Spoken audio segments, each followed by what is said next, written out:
Hello दोस्तों, कैसे हैं आप सभी। मैं अभिषेक यादव एक बार फिर आप सभी का अपने यूट्यूब चैनल विवेक क्लासेस पे स्वागत करता हूं। देखिए, काफ़ी दिनों के बाद थोड़ा समय लग गया दूसरी जो है वीडियो आने के लिए। तो ये हमारा सेकंड पार्ट है जो है एंशियंट हिस्ट्री का। तो इसमें मैं जो पार्ट लेकर आऊँ ये हमारा इंडस वैली सिविलाइजेशन का पार्ट है। सिंधु घाटी सभ्यता से रिलेटेड कुछ इंपॉर्टेंट क्वेश्चन है। ये भाग एक है सिंधु सभ्यता का। इसके बाद दूसरा पार्ट आएगा जिसमें कि सबसे पहला क्वेश्चन है आपका, सिंधु सभ्यता के पतन के कारणों में जो सबसे महत्वपूर्ण कारण कौन सा था। इसमें आपको चार ऑप्शन दिए हुए हैं। जैसे कि सबसे पहला ऑप्शन है आपका विदेशी व्यापारियों में हिरास। कुछ इतिहासकारों ने माना है, बिल्कुल माना है कि जो इंडस वैली सिविलाइजेशन के जो लोग थे उनका शिल्प एवं उद्योग धंधों में के घटने के कारण जो है उनका पतन हो गया था। कुछ इतिहासकारों ने ऐसा माना है। नदियों के प्रवाह में परिवर्तन माना है कि नदियों का प्रवाह था वो बदल गया था। कुछ इतिहासकारों ने जैसे कि मार्शल हैं, ठीक है, उन्होंने माना है कि बाढ़ जो था, बाढ़ के कारण इंडस वैली सिविलाइजेशन का जो है पतन हो गया था।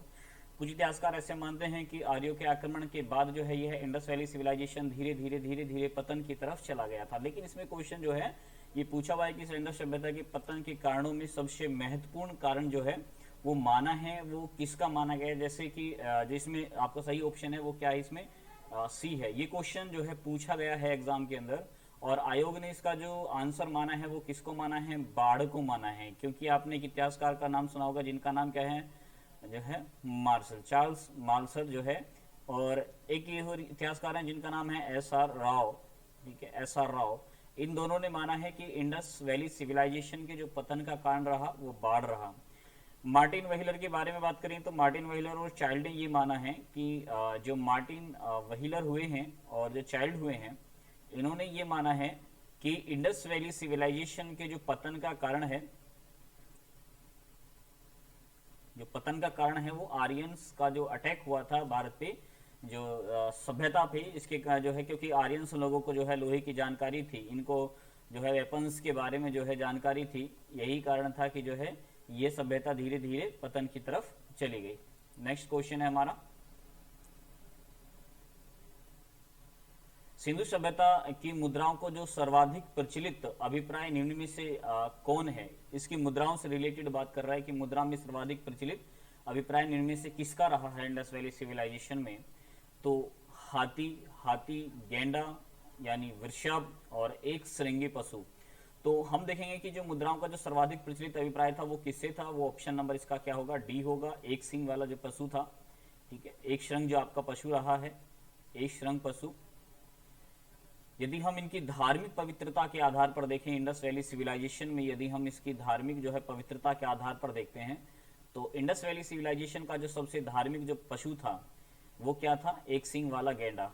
ये बहुत बार एग्जामिनर ने ये क्वेश्चन पूछा है कि एक सिंग वाला गेंडा, ठीक है। इंडस वैली सिविलाइजेशन से ये क्वेश्चन आपको याद रखना है कि एक सिंग वाला गेंडा किससे संबंधित है, सिंधु घाटी सभ्यता थे और यहाँ से ये इसका जो है सबसे पवित्र जो है एक पशु माना गया है। यदि हम ये बात करें कि आपने कालीबंगा का नाम सुना होगा, कालीबंगा इंडस वैली सिविलाइजेशन का एक प्रसिद्ध जो है नगर रहा है जहां से हमें जुते हुए खेत के अवशेष और काली चूड़ी के जो हमें अवशेष यहाँ से प्राप्त हुए हैं। तो कालीबंगा से बात करें, जो कालीबंगा से हमें जो मुद्रा मिली है तो यहाँ की मुद्रा पर जो है किसको दर्शाया गया है, व्याघ्र को दर्शाया गया है। किसको दर्शाया गया है, व्याघ्र को दर्शाया गया है। और यदि हम बात करें किसकी, मोहनजोदड़ो की बात करें, मोहनजोदड़ो की बात करें तो मोहनजोदड़ो से आपको याद रखना है कि यहाँ की जो मुद्रा है मोहनजोदड़ो की, इस मुद्रा पर हम देख रहे हैं कि पशुपति जो शिव था, पशुपति शिव के अंकन के साथ, पशुपति शिव के अंकन के साथ हम देख रहे हैं कि यहां पर घोड़ा जो है आप देख रहे हैं, हाथी, बाघ, गेंडा और भैंसा कि यहां से क्या मिले हैं, सॉरी घोड़ा नहीं है, यहां से हाथी, बाघ, गेंडा और भैंसा, ये जो चार पशु हैं इनके अवशेष प्राप्त हुए हैं कहां से, मोहनजोदड़ो से प्राप्त हुए हैं। तो ये भी आपको क्या रखना है, याद रखना है कि जो हाथी, भैंसा, गेंडा और बाघ के जो हमें जो मोहर पर पशुपति शिव के साथ जो अंकन मिले हैं वो कहां से मिले हैं, मोहनजोदड़ो से। कालीबंगा से जो हमें जो मुद्रा प्राप्त हुई है उसमें जो है किसके अवशेष मिले हैं, हमें व्याघ्र के अवशेष मिले हैं, ठीक है। और इस सभ्यता का जो सबसे प्रचलित जो मुद्रा रही है उस पर जो हमें अवशेष मिले किसके, एक श्रृंग वाला जो है पशु के हमें यहाँ से अवशेष मिले हैं। अगला क्वेश्चन है कि निम्न में से कौन सा इंडस वैली सिविलाइजेशन सिंधु घाटी सभ्यता से संबंधित स्थल नहीं है। देखिए लोथल ये सिंधु घाटी सभ्यता से संबंधित है, क्योंकि सिंधु घाटी सभ्यता का जो है एक सबसे प्रसिद्ध क्या रहा है, ये गोदीवाड़ा के अवशेष हमें यहीं से मिले। सिंधु घाटी सभ्यता का सबसे प्रसिद्ध जो क्या रहा, ये बंदरगाह रहा है, जो कि कहाँ पर, गुजरात राज्य में, किसमें, गुजरात राज्य में भोगवा नदी के किनारे स्थित ये लोथल है और बहुत इंपॉर्टेंट नगर है ये इंडस वैली सिविलाइजेशन का। यदि रोपड़ की बात करें तो रोपड़ हम देख रहे हैं कि रोपड़ वह नगर है जो भारत की आज़ादी के बाद सबसे पहले खोजा गया था। सिंधु घाटी सभ्यता का ये वह नगर जो कि भारत की आज़ादी के बाद सबसे पहले जिसके बारे में जानकारी मिलती है वह रोपड़ नगर है, जहाँ से हम देख रहे हैं कि यहाँ पर एक पुरुष के साथ जो है उसके पालतू कुत्ते को दफनाए जाने के हमें यहाँ से फॉसिल्स प्राप्त हुए हैं। तो ये भी सिंधु घाटी सभ्यता से संबंधित है। कालीबंगा की बात करेंगे तो कालीबंगा के बारे में मैंने अभी आपको बताया है कि यहाँ से काले रंग की चूड़ी और यहाँ से हमें जूते हुए खेत के अवशेष मिले हैं, जो कि कहाँ पर है, ये राजस्थान राज्य के अंदर है। तो यह भी हमारा किससे संबंधित है, इंडस वैली सिविलाइजेशन से संबंधित है। लेकिन पाटलिपुत्र सिंधु घाटी सभ्यता से संबंधित नहीं है। यह आपने मगध साम्राज्य के बारे में आप सुनेंगे तो जब हम वंश पढ़ते हैं, और सबसे पहले हम किसके बारे में, जब हर्ण्यक वंश के बारे में पढ़ेंगे, यानी जब हम महाजनपद के बारे में पढ़ेंगे तो महाजनपद में हम देखेंगे कि पाटलिपुत्र जो है मगध की क्या रही थी, आगे चलकर कैपिटल बन गई थी, जिसे हर्ण्यक वंश के शासक रहे थे जिनका नाम क्या था, अजात शत्रु। ठीक है, अजात शत्रु ने इसकी नींव रखी थी, लेकिन इसको आगे चलकर जो पूरा किया था वो अजात शत्रु के पुत्र उदयन ने इसको पूरा किया था, जो कि पाटलिपुत्र आप देख रहे हैं। इसका वास्तविक नाम क्या है, पटना है। शेरशाह सूरी के शासनकाल में इसका नाम पाटलिपुत्र से क्या कर दिया गया था, पटना किया गया था। और ये जो पाटलिपुत्र नगर है, यानी हम पटना की बात करें तो ये कहाँ पर स्थित है, बिहार राज्य के अंदर स्थित है। आपने सुना होगा गंगा, और गंगा की एक ट्रिब्यूटरी है जिसका नाम क्या है, सोन नदी। तो ये गंगा और सोन नदी के संगम पर स्थित है पाटलिपुत्र। तो यह सिंधु घाटी सभ्यता से संबंधित नहीं है। सिंधु घाटी के लोग, अगला क्वेश्चन है, सिंधु घाटी के लोग जो विश्वास करते थे वो किस में विश्वास करते थे, यज्ञ प्रणाली में, कर्म कांड में, आत्मा और ब्रह्म में, मातृशक्ति में।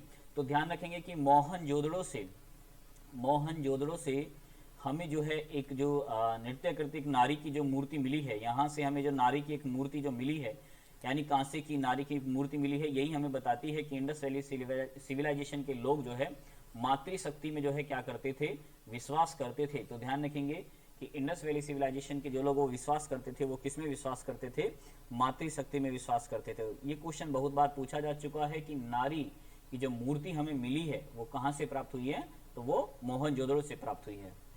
अगला क्वेश्चन है कि सिंधु सभ्यता में निम्न में से जो है किस युग के अंतर्गत आती है सिंधु सभ्यता। तुम हमारे जो मैंने जो फर्स्ट क्लास जो है इसमें जो आपको प्रोवाइड कराई थी उसमें आपने देखा था कि फर्स्ट क्लास में मैंने बताया था कि प्राचीन हिस्ट्री जब हम पढ़ते हैं एंशिएंट हिस्ट्री को, तो 3 पार्टों में इसको डिवाइड किया गया है। सबसे पहला हमारा प्रागैतिहासिक काल आता है, उसके बाद हमारा आदिऐतिहासिक काल आता है, और उसके बाद हमारा ऐतिहासिक काल आता है। तो मैंने इन तीनों में आपको डिफरेंट भी बताया था कि इन तीनों में अंतर क्या है। प्रागैतिहासिक काल हम देख रहे हैं कि उस काल को कहा गया है कि जिसमें हमें किसी भी प्रकार के यहाँ से लिखित रूप में हमें यहाँ से कुछ जो है प्राप्त नहीं हुआ है। यहाँ से हमें सिर्फ क्या मिले हैं, फॉसिल्स मिले हैं, अवशेष मिले हैं, लिखित रूप में कुछ नहीं मिला।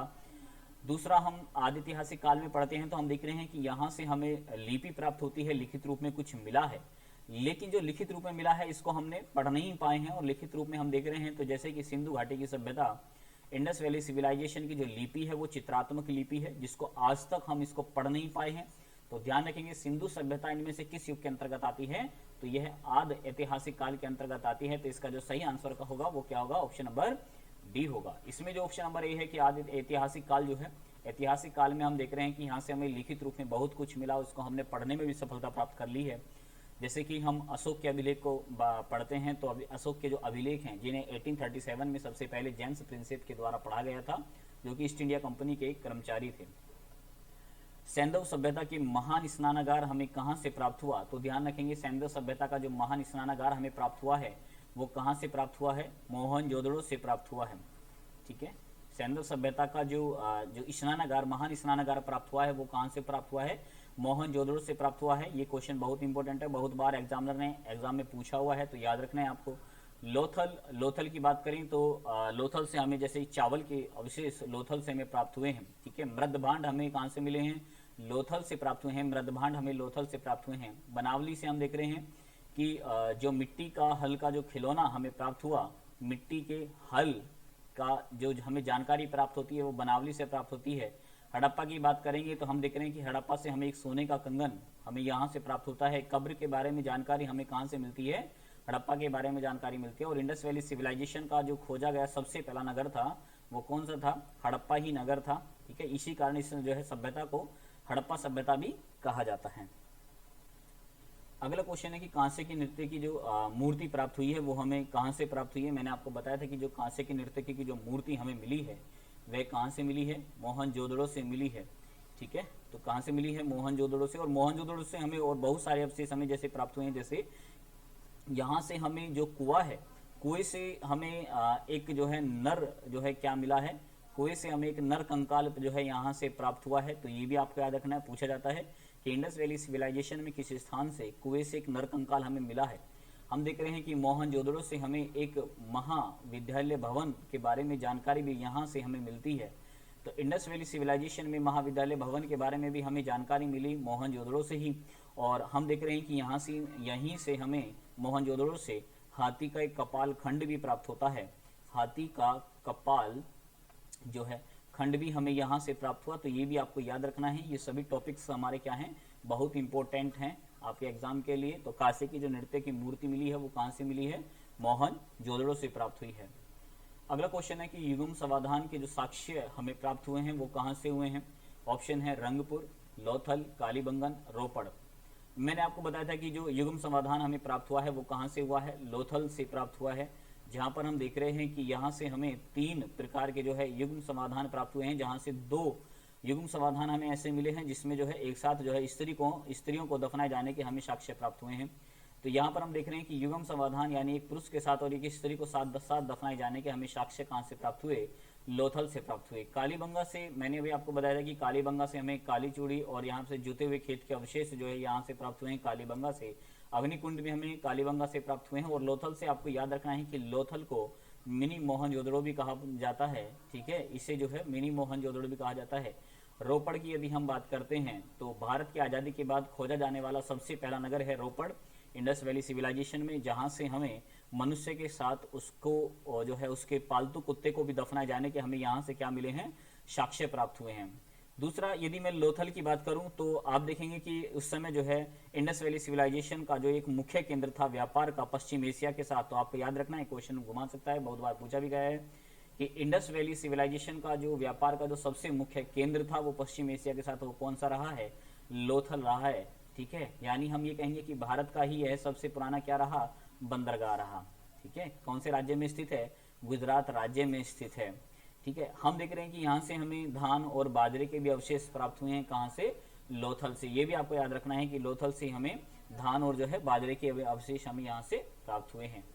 अगला क्वेश्चन है कि किस हड़प्पा स्थल से हमें चावल के साक्ष्य प्राप्त हुए हैं। तो मैंने अभी आपको बताया था कि लोथल से हमें धान के भी और बाजरे के भी जो है हमें यहाँ से साक्ष्य प्राप्त हुए हैं। तो ध्यान रखेंगे चावल के जो हमें साक्ष्य प्राप्त हुए हैं वो कहाँ से हुए हैं, लोथल से। बनावली से हमें मिट्टी का हल मिला है, ठीक है।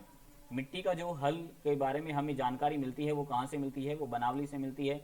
चंदहुदड़ो ध्यान रखेंगे इंडस वैली सिविलाइजेशन का एक ऐसा नगर था जो किसी भी तरफ से घिरा हुआ नहीं था, ठीक है, किसी भी तरफ से। यानी हमें यहाँ से किसी के बारे में जो है नगर या टीले के बारे में जानकारी नहीं मिलती है। तो ध्यान रखेंगे क्वेश्चन आता है कि इंडस वैली सिविलाइजेशन का कौन सा नगर जिसे टीला रहित नगर भी कहा जाता है, टीला रहित नगर।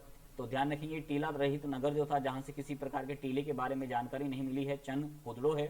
यह भी कहां पर है, ये सिंध के क्षेत्र में जो है कहां पर है, ये जो है सिंधु नदी के किनारे बसा हुआ है। अगला क्वेश्चन है कि किस स्थल से जुते हुए खेत के हमें साक्ष्य मिले हैं। सुरकोटला, यहाँ से हमें जो है घोड़े के अवशेष हमें प्राप्त हुए हैं, लेकिन ध्यान रखेंगे भारतीय घोड़े की नहीं, क्योंकि इंडस सिविलाइजेशन के लोगों को जो है घोड़े की जानकारी नहीं थी। क्योंकि यहाँ से जो हमें घोड़े के साक्ष्य मिले हैं यह घोड़ा जो है भारतीय नहीं है, इसीलिए ध्यान रखेंगे सुरकोटला जो है यहाँ से घोड़े के अवशेष प्राप्त हुए हैं। मांडा इंडस वैली सिविलाइजेशन का सबसे उत्तर वाला पॉइंट है, सबसे उत्तर वाला बिंदु है। दैमाबाद जो है इंडस वैली सिविलाइजेशन का सबसे दक्षिण वाला बिंदु है। तो जुते हुए खेत के जो अवशेष मैंने भी आपको पीछे बताया था कि जो है कहाँ से मिले हैं, कालीबंगन से यहाँ से जुते हुए, जो कि कहाँ पर स्थित है, राजस्थान में स्थित है। और काली बंगन, ठीक है, ध्यान रखेंगे। यहाँ से जूते हुए खेत के अवशेष हमें प्राप्त हुए हैं। ये क्वेश्चन बहुत इंपॉर्टेंट है आपके एग्जाम के लिए, तो ध्यान रखेंगे। मैंने जब ये आपको क्वेश्चन कराए हैं, ये सभी क्वेश्चन किसी न किसी एग्जाम में पूछे जा चुके हैं, और इनसे जो रिलेटेड मैंने आपको टॉपिक बताए हैं, ये टॉपिक आपके एग्जाम में पूछे जा सकते हैं, आपके एग्जाम के लिए बहुत इंपॉर्टेंट है। तो ठीक है, इस वीडियो को आप लोग सभी जो है बार बार देखें और इन क्वेश्चन को रिवाइज करें, तो आपके एग्जाम में जो है ये आपको बहुत सपोर्ट देंगी। और भाई ध्यान रखना कि ये वीडियो आपके लिए इंपॉर्टेंट है, तो इस वीडियो को आगे शेयर करें, लाइक करें, सब्सक्राइब करें। Thank you.